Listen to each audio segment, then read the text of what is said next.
আল্লাহ তাআলা যেন আমাদেরকে কোরআনের জন্য কবুল করেন, বলি আমিন।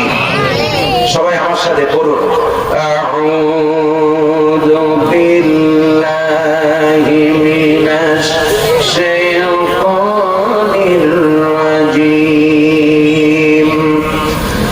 বিসমিল্লাহির রাহমানির রাহিম।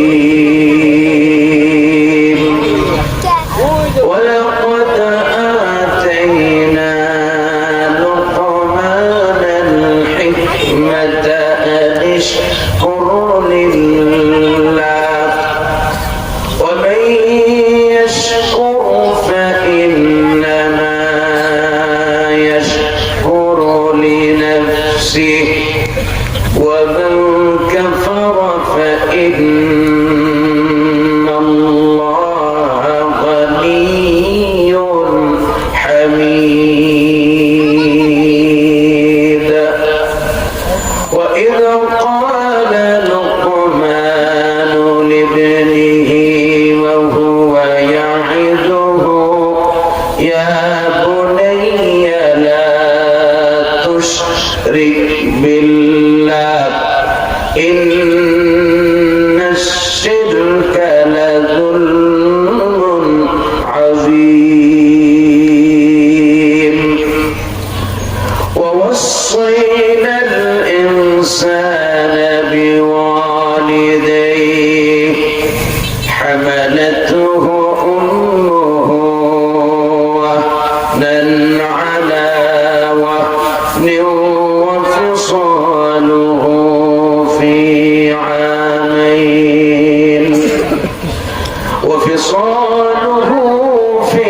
عامين أن اشكر لي ولوالديك إلي المصير. وإن جاهداك على أن تشرك بي ما ليس لك به علم فلا تطعهما وصاحبهما في الدنيا معروفا واتبع سبيل من أناب إلي ثم إلي مرجعكم فأنبئكم بما كنتم تعملون. يا بني إنها إن تك مثقال حبة من خردل فتكن في صخرة أو في السماوات أو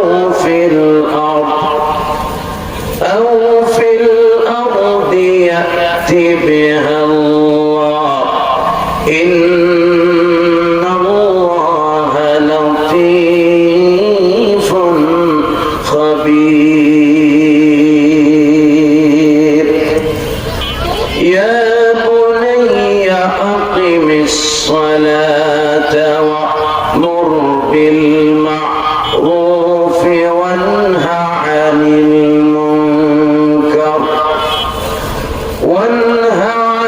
المنكر واصبر على ما أصابك إن ذلك من عزم الأمور.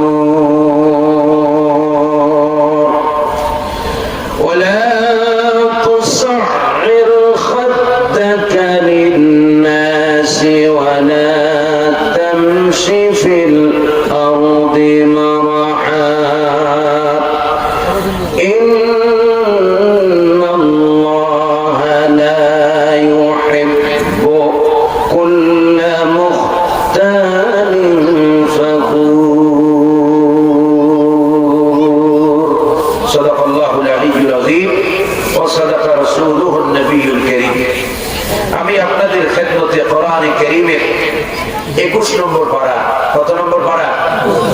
21 নম্বর পারা সূরাতুল লোকমানের 12 নম্বর থেকে 18 নম্বর আয়াতে কারিমা পর্যন্ত আপনাদের খেদমতে তেলাওয়াত করেছি।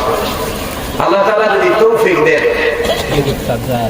এই আয়াতগুলোর ভিতরে হযরত লোকমান তার পরিজাত টুকরা সন্তানকে ছোট্ট সময়ে যে চরিত্র, যেই ক্যারেক্টার, যেই বিহেভিয়ার ট্রেনিং দিয়েছেন, আমরা আমাদের সন্তানদের প্রতি কি দায়িত্ব, কি কর্তব্য, সে বিষয়ে আল্লাহ রাব্বুল আলামিন এখানে বৃত্তান্ত আলোচনা আল্লাহ তাআলা করেছেন।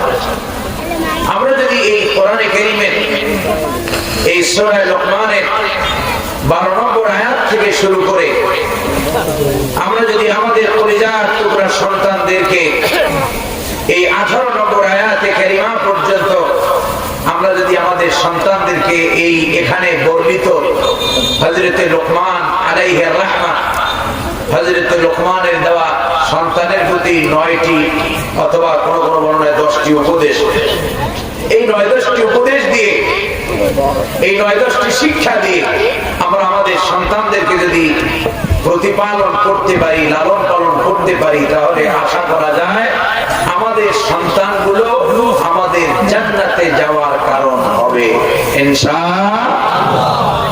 সম্মানিত হাজির, তো শুরু হচ্ছে এভাবে। আল্লাহ রাব্বুল আলামিন, পুরোপুরি আলোচনা হয়তো শেষ করতে পারবো কিনা জানি না, তবে চেষ্টা করবো। আজকে শারীরিক অবস্থা তেমন একটা ভালো নেই, একাধারে প্রোগ্রাম। গত রাত্রে প্রোগ্রাম ছিল নীলফামারীতে, নীলফামারী শহরে। তো ওখানে প্রায় আসছি, আমি যখন আইসা পড়ছি তখনই বাজে প্রায় 10টার কাছাকাছি বাজে। তো যাই হোক, লম্বা সময় ওখানেও আলোচনা হয়েছে, রাত্রে তেমন একটা ঘুম হয় নাই। তো এইভাবে একাধারে চলছে।